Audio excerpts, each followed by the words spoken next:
Hi all, this is Manjit from Alpha Capital, and in today's video I would be talking about the three key players in the markets, which are your foreign portfolio investors, the FPIs, the DIIs, which are domestic institutional investors, and the retail investors like you and me.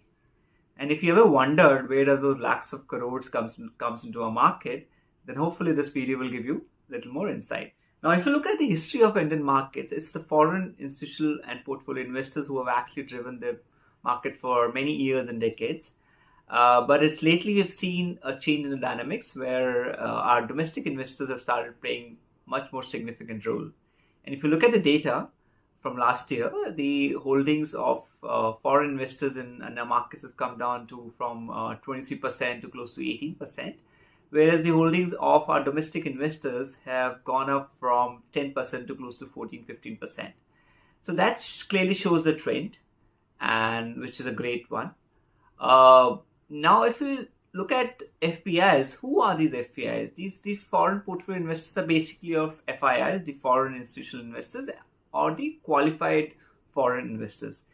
And how much inflows and outflows they have in the markets. If you look at the last year data, the FPIs had a net outflow of close to 1.3 lakh crore. But if you look at 3 years before that, which is 2021 to 2019, they were net buyers of from 0.5 lakh crores to 1.1 lakh and 1.3 lakh crores in the previous 3 years.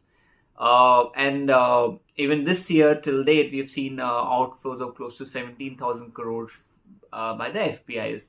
And this trend is largely because of the global concerns. A little deeper look at the data for FPIs. Last year, that is 2022, we saw, although they were net buyers in sectors like FMCGs, your financials, your industrials, but they were also net sellers in other sectors like IT, metals, energy.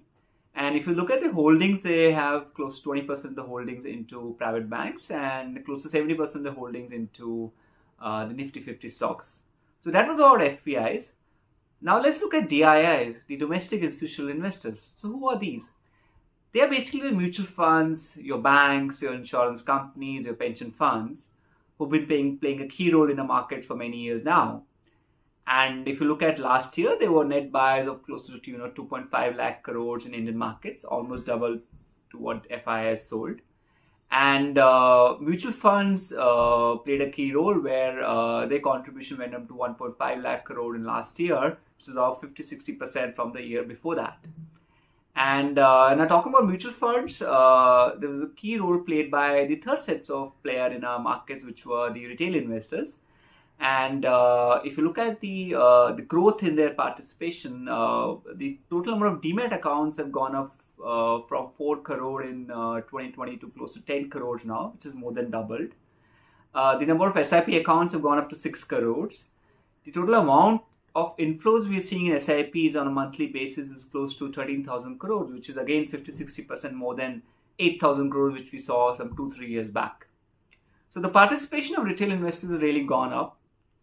And DIIs and retail combined, they've actually strengthened the market. And as a result, we saw positive returns in the last year, which is 2022, where most of the global markets gave actually negative returns.